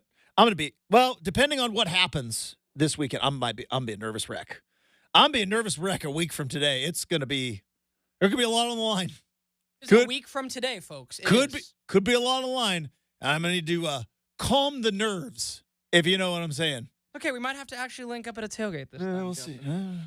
I don't know if you and I should be in the same vicinity. Before the game, that particular. fine. I don't know, Brendan. Emotions are going to be high. Anyways, there you go. There's Hot Take Friday. Chad Dewing joins us in the third hour. We got the RCM mailbag. Jam-packed third hour coming up next, 620 Rip City Radio.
Here's what you need to know. From the Goldberg Jones Sports Desk, your 620 Rip City Radio headlines. Goldberg Jones. Call 1-800-DIVORCE.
The home of the OSAA is 620 Rip City Radio. The most transparent show in Portland is Rip City Mornings with Justin Myers, here on 620 Rip City Radio.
and Rip City Drive, now for the second time in 2 days, will be combining, because joining us now on the big show, far too long, but happy to have him back. He is the host of Rip City Drive, Chad Doing, CIP, back on the big show. What's up, bud?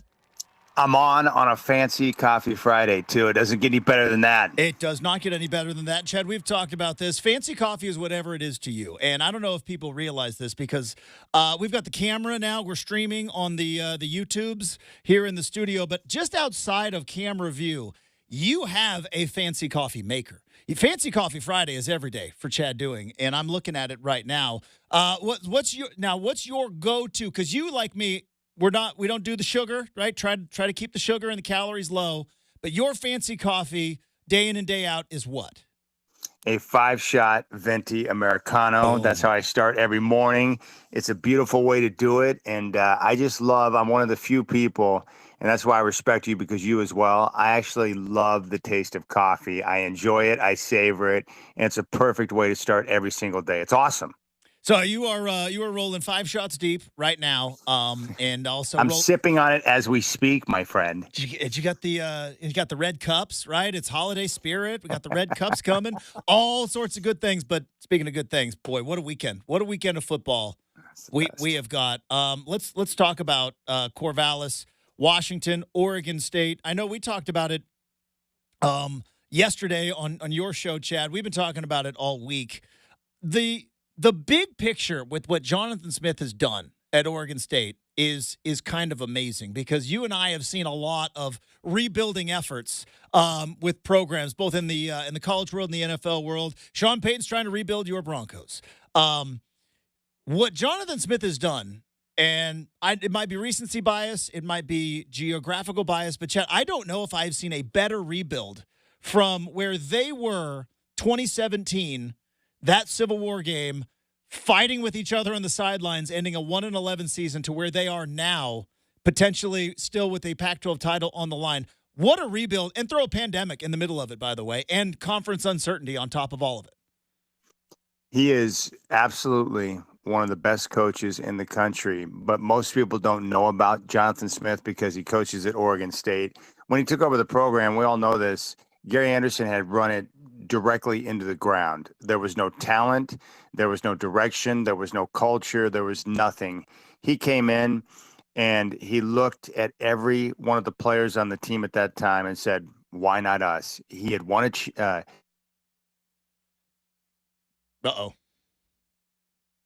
Something happened right there. We just lost him right in the middle of it. Gotta love it. Gotta love technology. Justin's gonna vamp. Brendan's gonna panic. We're gonna figure it out, though. Hopefully, we'll get Chad back on the line as soon as we possibly can, because this is like the radio version of like Aaron Rodgers going down 4 snaps into the season. Had a full plan of attack. Brendan, maybe we'll disconnect and try to reconnect. I say that like I know what's going on back there, like I know what any of the buttons mean. But we will. We'll definitely get Chad back on the line, hopefully shortly. I heard it, too. I heard it just popped right off. Your ability to stall, Justin, is going to be coming into full focus now. Well, I'm terrible at it. I am. I am absolutely 100% terrible at it, but we're gonna try our best. Kind of what we were talking about, though, with Chad. When you look at the big picture of everything that has kind of been thrown into the mix with the Oregon State rebuild, right? Obviously, look, Colorado was 1-11 a year ago. Deion Sanders comes in, has every potential advantage because he used a loophole that didn't exist, by the way, in 2017, but it exists now, uses the transfer portal and uses NIL. That didn't exist in 2017, 2018, when Jonathan Smith took the job at Oregon State. Lincoln Riley, took over a 4-win team at USC, but obviously recruiting advantages, transfer portal, brought a Heisman Trophy winner with him coming into Los Angeles. So you got a coach that ran a program into the ground, no transfer portal, no NIL, pandemic where you played 6 games, a season where you played with nobody in the stands, and all of a sudden now you got a 10-win season and potentially a Pac-12 title on the line. I don't know if anybody else has been better. There we go. Speaking of been better, hopefully we got a better connection now. Chad's back on the line. I don't know, like if the powers that be pulled the plug, Chad, too early, or what was going on there? Probably too much greatness going on between you and I, and they're like, we can't have this this early on a Friday going into such a big college football weekend. It's too much. All right, so let's talk about the game. Brendan asked me last segment, and I gave a shockingly long-winded non-answer. But I'm going to ask you, when you look at this game between Oregon State and Washington, you are objective. You don't have a dog in this fight. Who do you like in this game? I like Oregon State. I think they're going to win the game. I think they're going to be able to run the football. I think they'll be physical at the line of scrimmage, and they'll be able to get enough pressure on Penix to be able to slow the offense down to prevent a lot of the big plays we've seen throughout the year. But I think the Beavs win primarily because they're going to be able to move the football. I think Washington, what they've done this year is terrific, but they do have flaws in their defense, and they will give up plays. They will give up yards. And I think the Beavs, because of that, will have balance, which will allow them to score enough to be able to win that game. Well, that's the thing with Washington, Chad. We look back, and I was shocked.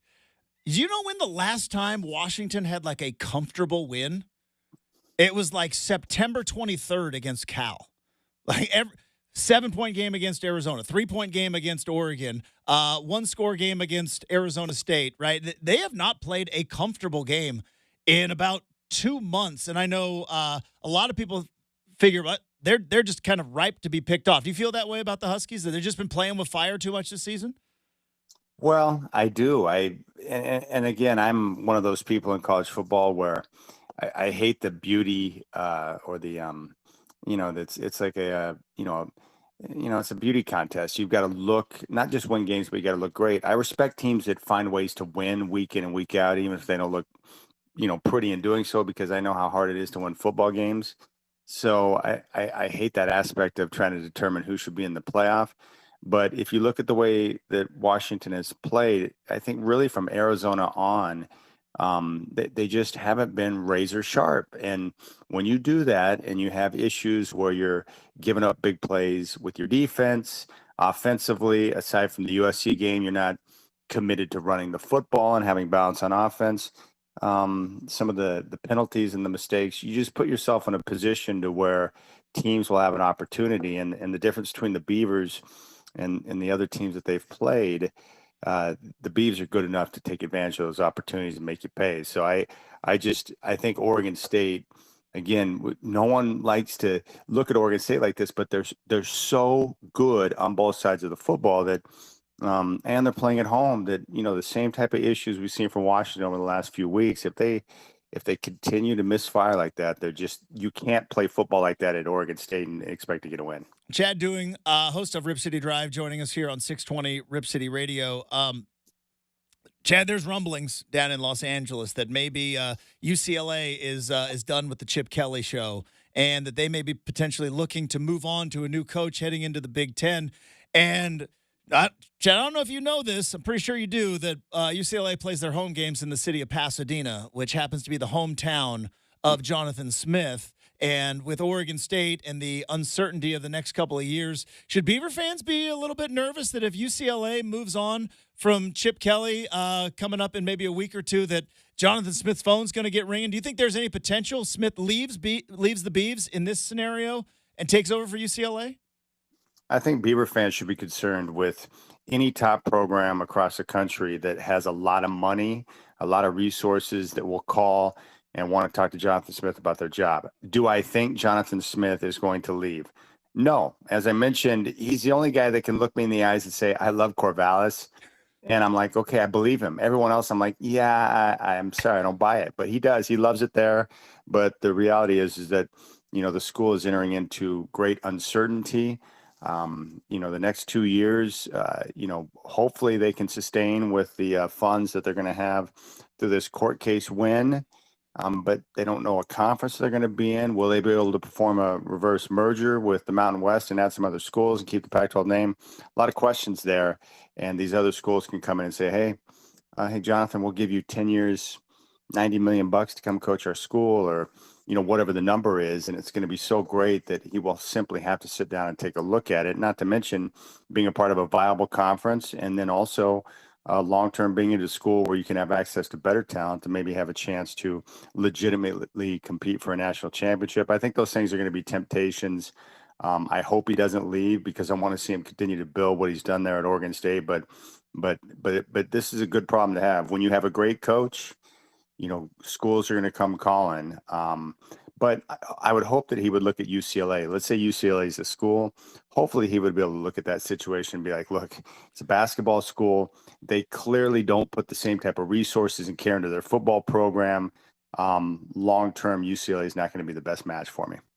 Chad, we were there for the whole run of Chip Kelly at Oregon, and it was nuts from when he became a coordinator in 2007, and then ultimately when he left to go to the Philadelphia Eagles, and NFL kind of chewed him up and spit him out, and came back to college. And I thought it's gonna, fit like a glove, duck to water, as they say. Chip Kelly going back to college. Are you surprised? I know you mentioned that UCLA is a basketball school and resources and everything else, but are you surprised that it never quite took off with Chip and UCLA? Yeah, I am, because I have such great, respect for Chip and his smarts and his abilities. But college football it's such a recruiting sport now, Justin, that, if that's not your game and that's not what you really want to do, then you're going to be up against it. And it's also very difficult to recruit, to UCLA because they have different standards than other schools. But I think that's what it comes down to. I think Chip's a great coach. I think what he did at Oregon, we'll never see anything like it again in that 4-year run. But,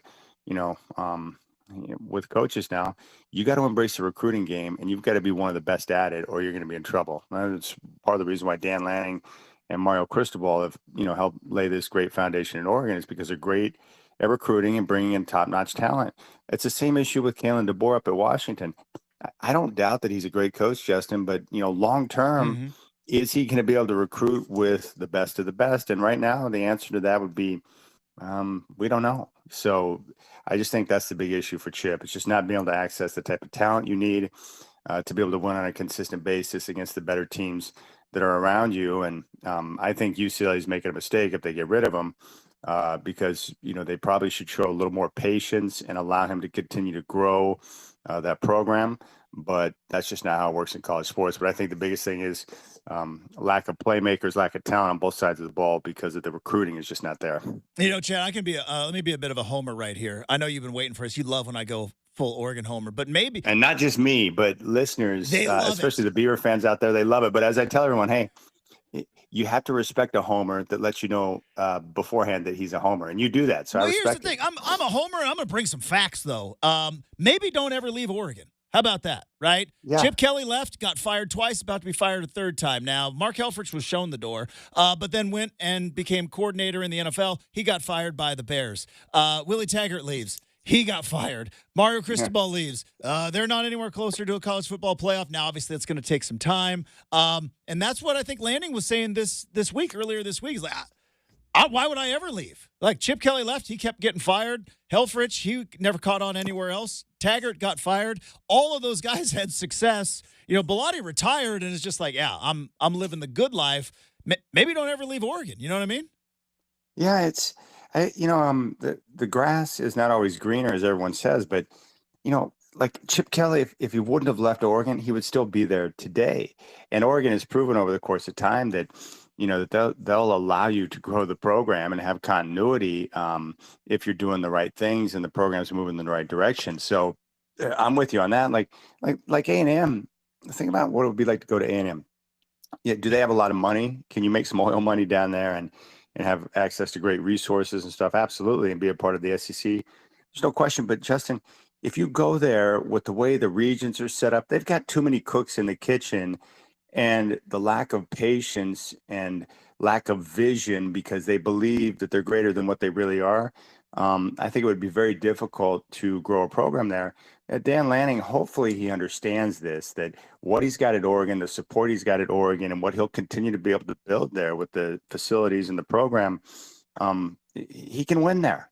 And if he's patient and continues to ride it out, will he make, the top money in the country? No, but I mean, seriously, like he'll make enough to where he's going to be happy for the rest of his life. I think a lot of time these coaches, try to chase after something. I don't know what it is that they're looking for, but I think Dan Lanning's a good fit at Oregon, and hopefully he'll continue to stay. And if he does, he's going to have great success because they're recruiting extremely well. And you're starting to see some of the fruits of their labor right now with the talent that's out there and the performance. So stay and continue to build. I mean, they're going into the Big Ten, which means more resources now. So I hope he does stay because I think he's one of the great young coaches in the game. I think time will continue to tell. He's still young. I want to see if he can improve some of his, in-game coaching, which I'm sure he will, but the recruiting is there. And you know how it is, man, talent. And now that they're going to be on the stage in the Big Ten, I'm looking forward to seeing what he has because I think Dan Lanning's done a great job so far. Chad Doing, the host of Rip City Drive, joining us here on Rip City Mornings. We have brought the two factions together. We have created Voltron. And you're a beautiful man, Justin. Beautiful man. You know what? You're a beautiful man as well. By the way, I don't know if people realize this because we're streaming on YouTube now. The comment section can get a little bit toxic. It can get a little bit toxic in that chat. I looked up the other day and it just said, Chad looks old. Exactly. Did you ask? Say, hey, do I look old? No, unprompted, unwarranted. But I will say, both of us have been complimented on our haircuts because you know what? You and I, we know. You got to take care of the salad. You got to take care of the lettuce up top. If you are lucky enough to be like us in our 40s with still something up on top, you got to take care of it. We do. I've seen the rest of the people, and no disrespect to Brendan or anyone else on staff, but you and I by far have the best hair at the station. And what I love too, it's always the people with bad hair or no hair that want to try and discuss my hair. And it's like, no. The only person I'll ever take any type of advice from or comments on my hair is you, Justin, because I'm like, hey, that guy's got good hair game, so I respect that. You know what they say? Game, respect, game, Chad. That's what the that's what the kids say. Exactly right. No cap. All right. One last. We talked about this yesterday afternoon, and you and I have talked about this both on the air and off the air. Looking at the College Football Playoff Committee and looking at the path ahead, is Pac-12 going to get screwed? Is that are they laying the foundation now for the Pac-12 unless Washington runs the table? Because Chad, I think undefeated Washington with 2 wins over Oregon, there's no way they're not getting in. But if Oregon has to go up against one-loss Texas or maybe a one-loss Alabama, even if they avenge that loss against Washington, is the Pac-12 going to get screwed again? Yes. Yeah, there's no question. And that's what I've been warning people about for the last few weeks is that I don't trust the committee. And I think that they're laying the groundwork right now to show you what they think about the Pac-12. The fact that Washington is sitting there at 5 behind Florida State, who is undefeated and has 1 win over a top 25 team while Washington has 3, that tells you what you need to know about how they view the Pac-12. And, this is part of the product of being a part of a conference with no vision, no direction, and just crap leadership with that buffoon Larry Scott for years. This is what you get with a stupid network that no one can find. No one takes you seriously, even in the midst of one of your best years. So I think that they're suffering from years of poor leadership from the Pac-12. But the scenario, the doomsday scenario that it's been laid out by Klatt and many other people this week would be Alabama winning out, beating Georgia in the SEC title game. And keep in mind, that's probably number 1 Georgia at the time that they would do that. Yeah. So you have Alabama as an SEC champ and 1 loss, Texas winning out and being a 1-loss Big 12 champ with a win in Tuscaloosa against Alabama. And then you would have Oregon as a 1-loss Pac-12 champ sitting there. You would have Ohio State 1-loss non-conference champ, and then obviously Michigan undefeated, presumably, and then FSU undefeated. Under those circumstances, Florida State and Michigan are getting in as unbeatens. So and they're going to put in Texas because they would have 1 loss with the win in Tuscaloosa. So really, what you would be looking at is who would the committee take between Alabama coming off a win over Georgia in the SEC title game with 1 loss, or Oregon with a revenge win over Washington. I mean, are they really going to leave the SEC out? Yeah, there's no way they're skunking the SEC. You're 100% right. There's no way you're skunking the SEC. So here's what you need. What Oregon needs, it's very simple. You need to continue to dominate, competition, to leave no doubt in the committee's mind. I think for Oregon's sake, You need Washington to be unbeaten in the Pac-12 title game just to help improve the resume. I think the biggest thing hurting Oregon right now is, I looked it up yesterday, they're 52nd right now in strength of schedule. I think it's a dumb metric, but that's what it is. Alabama's number 2, for instance. So I think you need Washington to be unbeaten. You probably want Alabama and Texas to take a loss along the way just to ensure that when it comes down to it, there's no question who's going to get in. But if they have choices, if the committee is left with choices, Texas, Alabama, Oregon, that's where the history of the conference, the Pac-12, is going to cost them. And it sucks. The ghost of Larry Scott, right? Just when you think he won't go away. The zombie of Larry Scott, he will not go away. Just keeps coming back. Walking Dead, Larry Scott keeps coming back and what coming a pathetic bum. Pathetic bum. Chad Doing, you can hear him 3 o'clock, Rip City Drive. Also, Blazer Game Day. Starting at 4:30, Blazers Lakers tonight at Moda Center, 5th quarter, all the good stuff. Hey, Chad, always love it when you come on the big show, big guy. Have a terrific weekend. I do have one thing. Yeah. I do have one thing for you that I think is pretty funny. Tony in Boring yesterday, right after you got up the show, because I had asked you about Carissa Thompson and her fake sideline reports. Yeah. And you were like, yeah, not sure that I understand why she would even talk about that. And he made a good point. He goes, very weird that the most transparent man in Portland radio would have a problem with Carissa Thompson being transparent. That's a good point. Well, because it was because transparency only goes so far, Chad. Because when you get to stupidity, right? Transparency and stupidity is a fine line. I have crossed it multiple times. Times. You and I both know. Talk about a lot, and then you get off the air going, I don't know if I should have said that. And then you get a text or a phone call. Yeah, people say they want honesty, and then I start telling them about my past. They're like, dude, why'd you say that? It's like, well, I understand. But I did think it was funny when Burrow got hurt last night that all the, quote, Carissa Thompson reports about Boomer Esiason checking in. I thought that was pretty funny. That's good. I did enjoy that. It's going to live on the internet. Undefeated. Internet's undefeated, Chad. All right. Hey, have a great weekend. If I don't talk to you, have a very happy Thanksgiving, and we'll obviously look forward to talking to you again soon, big guy. Oh, yeah. Speaking of internet, how is Brendan enjoying the fact that now he's not the silent man, that people can comment on him as well with YouTube? I'm sure he's enjoying that, the power of the internet. Brendan, how we doing? Loving it? It's an up and down battle. It's process, Chad. It's process, You and I, we're dead inside. Well said, we've been told we suck for a good 20 years now. We're dead inside, right? Yep. Young Brendan is wading into the pool, but you know what? Handling it like a champion, right? Handling it like a champion. All right. Hey, all right. You all yell at me about the clock, and look at this. Who cares, man? I'm on with you. It doesn't. You and I together can do whatever we want. All right, there we go. Chad, have a great one, man. We'll talk to you soon. There you go. There's Chad Doing. Hey, just clock management, integrity. But when I get on, one more thing, and then another thing. All right, so we're going to have a very short RCM mailbag. But you know what? No big deal, because we got to get to the weekend. We got football. We got stuff to deal with. But we wrap up the show next, 620 Rip City Radio.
would, pat on the back that we got through like champions. All right, let's waste no more time. To the mailbag.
Over again, if that makes sense. Like, time will pass, but it's like time passes and it's like, oh. Do I know I'm living the same day over and Yes, you over do. again? So it's either Groundhog Day or Rip Van Winkle.